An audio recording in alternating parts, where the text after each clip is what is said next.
আমার নবীর একসাথে 9টা স্ত্রী ছিলেন, 9 স্ত্রীকে আমার নবী সন্তুষ্ট করেছিলেন। জোরে বলেন সুবহানাল্লাহ, আরো জোরে বলেন সুবহানাল্লাহ। আর আমাদের এক স্ত্রীর জ্বালা আমরা সইতে পারি না, আছে না নাই? রাগ হয়ে গেলে স্ত্রীর ঘরের দরজা বন্ধ করে দিয়া এমন মার শুরু করে, কয় আব্বা না কওয়া পর্যন্ত তোরে ছাড়বো না।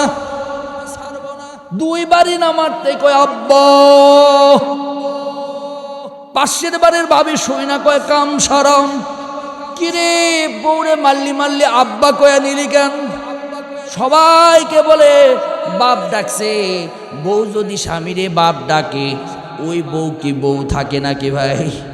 কথা কন না কেন, থাকে নাকি ভাই? নাই।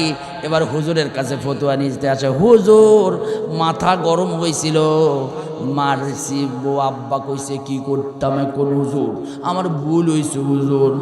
আমাদের মতো হুজুরের কাছে আসলে আমরা আগে বলি, তোরে আগে ইচ্ছা মতো পিটাইতে হবে, তুই তো ফেরাউনের উত্তরসূরি, তুই বউরে মারবি কেন? আমার নবী কোনোদিন স্ত্রীদের গায়ে হাত তোলেননি। আমার নবী সব সময় স্ত্রীদেরকে মহব্বত করেছে। আমার ভাইয়েরাম, বিশ্বনবী বললেন বিয়ে করব। একজন সাহাবী দাঁড়ায় গিয়ে বললেন আমি ঘটক। সুবহানাল্লাহ বলেন।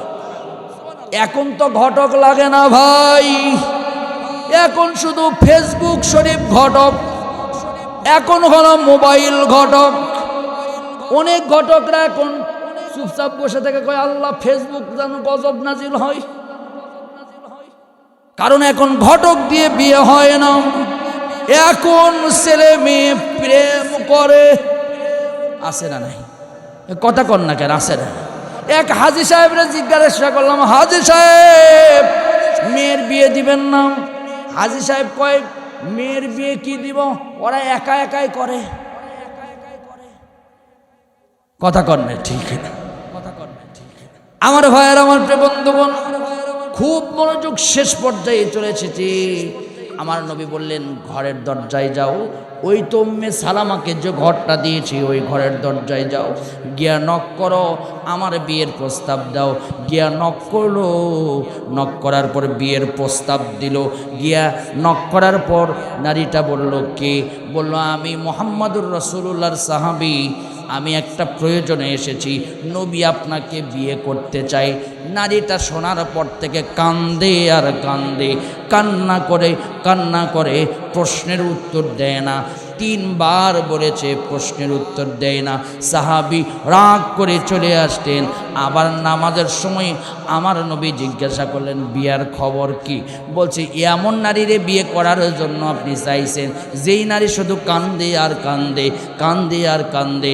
নবী বললেন আর কোনো ঘটকের দরকার নাই, আমি বিশ্ব নবী নিজের বিয়ের ঘটকালি নিজেই করব।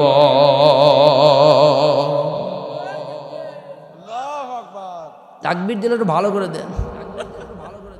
এই তাকবীর দিয়ে বাতিল বিদায় হবে নাকি? শাহজালালের মতো তাকবীর দিতে হবে, লিল্লাহে তাকবীর। না, সাউন্ড হলো না। আপনার কি ঠান্ডা হয়ে গেছেন নাকি? না চাপে আছেন? চাপে আছেন নাকি? বিয়ে কারা কারা করেননি হাত তোলেন তো দেখি। বিয়ে করেননি কারা কারা? আপনি এক হতভাগা। কই দেখি তোলেন, টান করে তোলেন, এরকম করে টান করেন তো দেখি। 2 হাত তোলেন। এই ভাই 2 হাত তোলেন। এরকম করলে কিন্তু ভাই বিয়ে হবে না, এরকম করেন। আয় ভাই 2 হাত তোলেন, একটা জোরে তাকবীর মানেন তো দেখি, লিল্লাহে তাকবীর। আপনিও কি ওদের দলের লোক নাকি? আচ্ছা বিয়ে কারা কারা করছেন হাত তোলেন দেখি। করছেন কারা? ওরে বাবারে, মাশাআল্লাহ, পুরাতন চাল ভাতে বারে, লিল্লাহে তাকবীর। আর একটু জোরে দেওয়া যায় না? হ্যাঁ, মাইক কাটা গেছে না? লিল্লাহে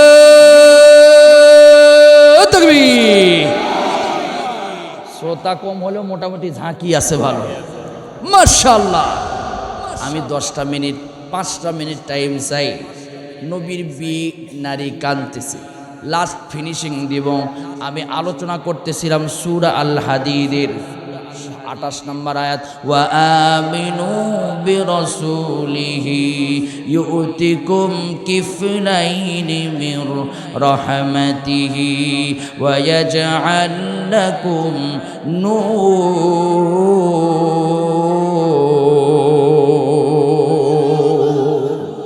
এখান থেকে আলোচনা করতেছিলাম।